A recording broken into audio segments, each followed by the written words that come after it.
justement, nous avons posé ce problème des artisans, du secteur de la menuiserie ébénisterie et de la charpenterie.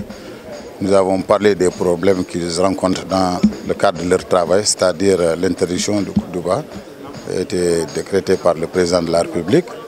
Donc nous en avons parlé avec le président de la République et lui faire des propositions par rapport à ça. Donc les propositions que nous lui avons faites, c'est-à-dire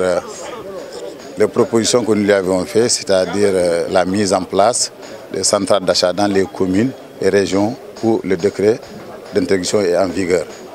Donc il nous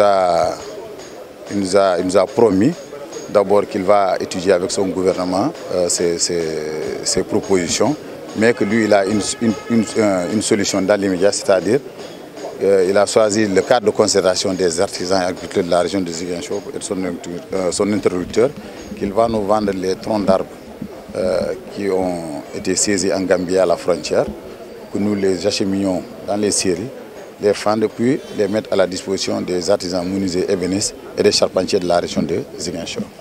La quantité de ces troncs saisis tourne autour de 1500, 1600 ou 2000. Je n'ai pas bien chiffré, mais c'est beaucoup de troncs d'arbres.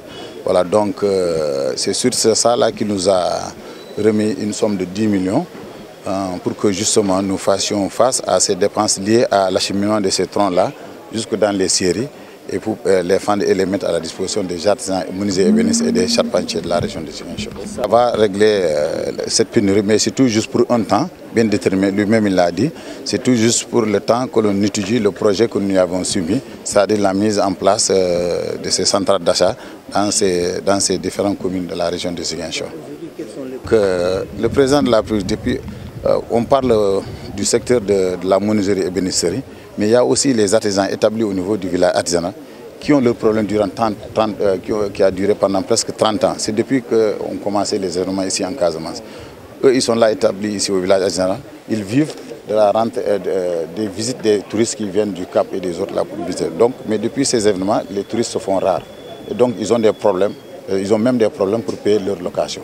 Donc, c'est pour ça que nous avons demandé au président de la République de tout faire pour renforcer le budget de l'APEDA. L'APEDA, c'est l'agent de promotion et de développement du secteur de l'artisanat, pour qu'il puisse prendre en charge ces artisans-là qui sont établis dans ces... Comment il le fait? L'APEDA les prenait en charge pour qu'ils puissent aller assister aux foires internationales, prenait en charge leurs billets, leur hébergement, leur restauration et puis même leur stand. Et ces artisans, ça leur permettait de vendre tous les produits qu'ils ont amenés, que ce soit les artisans établis au niveau du village et les femmes transformatrices de fruits et légumes. Ces foires-là les permettaient de vendre rapidement leurs produits et de vivre dignement de leur métier. C'est tout ce qu'on a demandé au président, de mettre plus d'argent au niveau de l'APEDA pour qu'ils puissent aider ces artisans en attendant que des solutions soient trouvées pour eux. Aujourd'hui, quelle est la situation qui peut... C'est difficile. Ils vivent des situations vraiment très compliquées au niveau de leurs ateliers et au niveau de leur famille. Il y a même des artisans qui ont divorcé. C'est la dissolution de leur famille. Il y a d'autres qui ont même abandonné leur menuiserie là pour aller conduire des motos Jakarta. Il y en a d'autres même qui ont retiré leurs enfants des écoles parce qu'ils n'ont plus d'argent pour faire face aux dépenses liées aux études de leurs enfants. Donc c'est pour cela qu'il y a tellement de complications que la proposition que le président nous a fait, c'est de nous donner ces troncs d'arbres là, saisis au niveau de la frontière, pourra soulager un peu ces artisans tendant de l'étude de faisabilité du projet de mise en place des centrales d'achat dans ces différentes communes de la région de Ziguinchor. Nous sommes comme toutes les autres organisations, comme je l'ai dit. Il y a toujours dans ces organisations des gens qui rament à contre-courant. Donc nous ne pouvons pas faire. Nous avons, avant de rencontrer le président de la République, nous avons appelé tout le monde pour qu'il vienne. On va discuter, trouver des formules que l'on va pouvoir présenter au président de la République. Mais malheureusement, ces autres-là n'ont pas, ceux qui parlent dans les radios, je veux dire, n'ont pas voulu assister aux réunions. Ils disent qu'eux-mêmes ont demandé une demande d'audience, qu'ils vont avoir une demande d'audience. Donc nous sommes partis avec ceux qui ont cru, et qui ont accepté de venir avec nous. Donc c'est tout juste ça, il n'y a pas de problème à notre sein. Ils ont déposé leur demande d'audience, mais finalement ça n'a pas abouti, c'est nous que le président a reçu. Donc je pense que c'est des frustrations, donc nous les comprenons.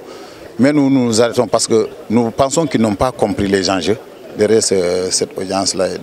Parce qu'il faut qu'on continue à les sensibiliser pour leur expliquer que c'est ensemble là que nous serons forts. Donc nous allons continuer par notre bâton de pèlerin pour les sensibiliser et les ramener à la raison.